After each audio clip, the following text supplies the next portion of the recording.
Pour comprendre l'attitude du président américain, il faut justement lier cette affaire en fait aux relations sino-américaines. Parce que bien avant la pandémie du Covid-19, on sait qu'il y avait beaucoup de tensions. Il y avait une véritable guerre commerciale qui s'est déclarée entre la Chine et les États-Unis. Donc bien avant cette pandémie, il y avait cette tension diplomatique, cette concurrence diplomatique entre les deux pays. Et en plus de ça, vous avez aussi sa posture unilatéraliste.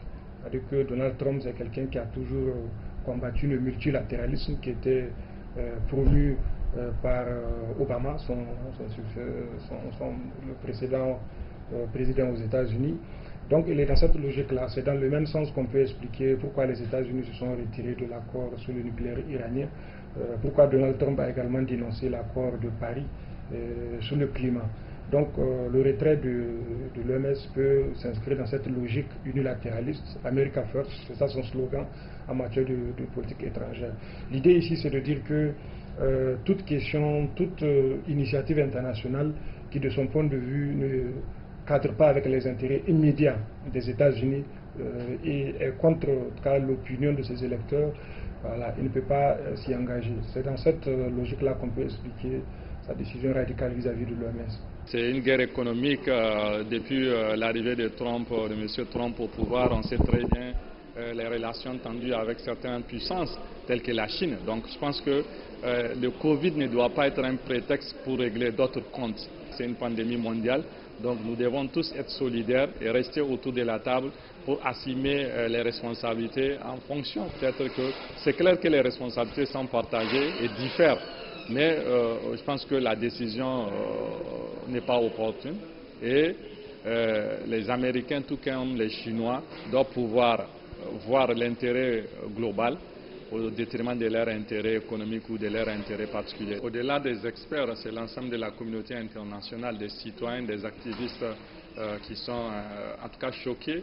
Et nous sommes également inquiets de cette décision des États-Unis ou bien du président américain de vouloir sortir de l'OMS.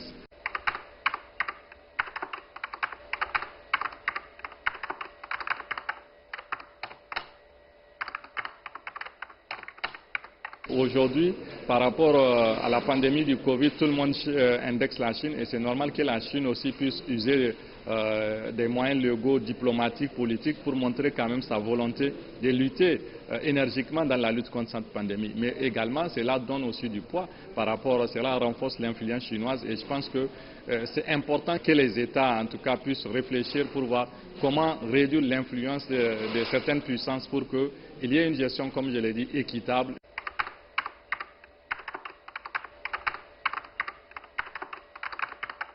Alors, en termes d'anticipation, il me semble important d'envisager par exemple une augmentation des budgets, des crédits alloués au secteur de la santé. Parce que si le retrait américain se concrétise, si véritablement l'OMS n'est plus à mesure d'apporter l'assistance habituelle aux pays vulnérables, il est important que dès à présent, pour les budgets à venir, que les pays africains puissent faire des arbitrages, voilà, pour allouer plus de ressources au secteur de la santé. Je crois qu'indépendamment même de la décision américaine, compte tenu de la crise du Covid-19, il était important, il était pertinent que les États africains puissent accorder davantage d'importance au secteur de la santé, qui est un secteur stratégique, mais qui est très souvent négligé dans les budgets des pays africains. Et je pense que c'est le moment aussi pour le continent africain de se réveiller pour jouer sa part. On ne peut pas être à la table tant qu'on ne contribue pas et la contribution doit être proportionnelle quand même à ce que l'Afrique a, à ce que nous pouvons donner. Parce que c'est seulement ainsi qu'on peut véritablement avoir notre voix. En Afrique déjà avec la pharmacopée traditionnelle, donc c'est dire qu'aujourd'hui l'OMS doit s'ouvrir davantage, doit faire des réformes qui peuvent ou bien qui doivent tenir compte de tout le monde, de tous les États parties prenantes. C'est très important que, en tant qu'Africains, que nous puissions aussi commencer à réfléchir ou déjà à proposer des pistes pour dire que nous sommes là, nous ne devons pas subir ou être les laboratoires. Les États africains doivent vraiment se concerter pour avoir des positions communes par rapport à cela, mais également montrer davantage le rôle et la place que l'Afrique doit jouer dans cette pandémie et dans la crise, dans toutes les crises d'ailleurs au niveau global.